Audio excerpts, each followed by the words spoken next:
Hey y'all, we're gonna take a look at the brake calipers on the hydraulic brake system of our 2003 Dodge Ram.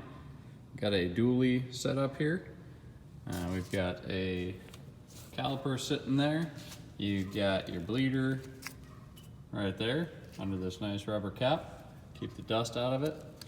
Soft line going to a hard line going into your fitting there. You're gonna have a banjo bolt with a brass washer, top and bottom. You've got your caliper slides right here, because this is a sliding caliper. So one on top, one down here on bottom. You can see the rubber there. I'm gonna turn this thing outward a little bit so you can see in here a little better. I've also got the light wand set up because you should always have light where you're working, right? Doesn't do any good if you can't see. So when we're talking about this caliper mounting, we've got our caliper assembly here mounted on our slide there. That slide mounts to our caliper bracket. The bracket is the bigger overall piece here. That bracket has its own mounting bolts. You've got one right there, one down right there. So right there you can see the slide and the mounting bolt in one view.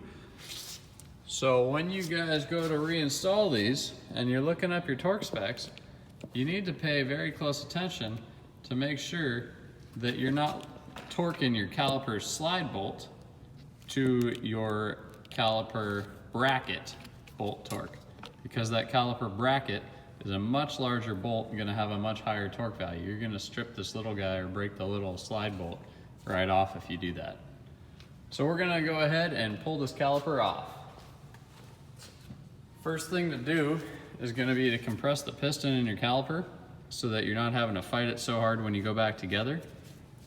You don't need to open your bleeder screw to do that. You should make sure you have enough room in your master cylinder reservoir before doing that. Sometimes people top off their brake fluid as your brakes are wearing down a little bit. And that's because as these calipers start pushing that piston further and further out, that piston doesn't retract all the way every time, right? So you're gonna end up with more and more fluid staying down here at your calipers because there's a larger volume in that cylinder now. Well, that means your brake fluid level is gonna drop in your reservoir a little bit.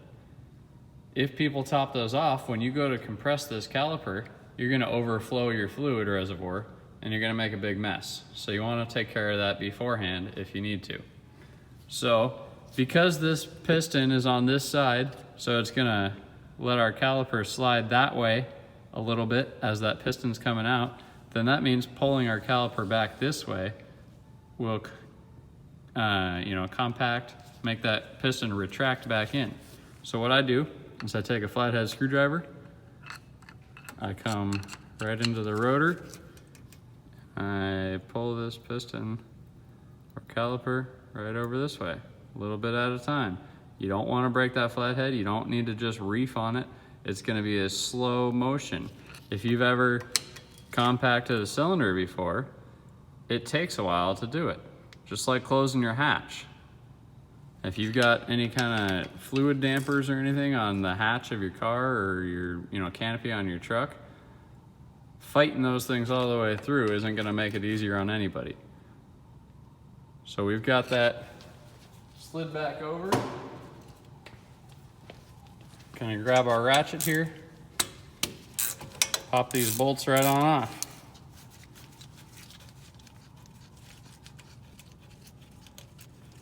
So top one,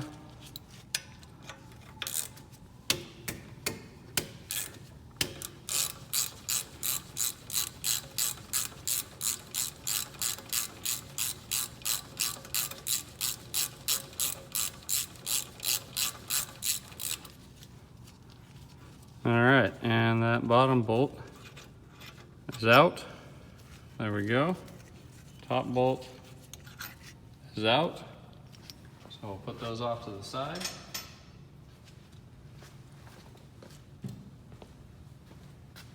Now when we remove this, as you see, we're going to be leaving our pads behind.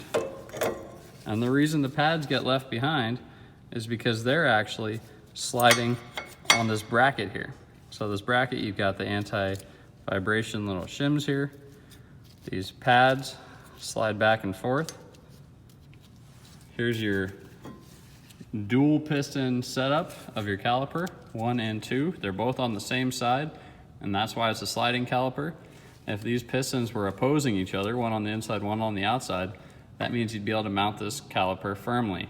You wouldn't have to worry about it sliding. But that makes it much more expensive. We don't see them that way that often. When you're not working on these things, you want to secure these so that they're not going to fall down and hang off of that brake line. So I had a zip tie ready to go. I'm going to zip tie this thing off, and then I'll pan the camera over so that you guys can see. So there's my caliper. I've got it zip tied through one of the holes going around the control arm there. You can see the line. It's not hanging by the line now, so you don't have to worry about damaging that.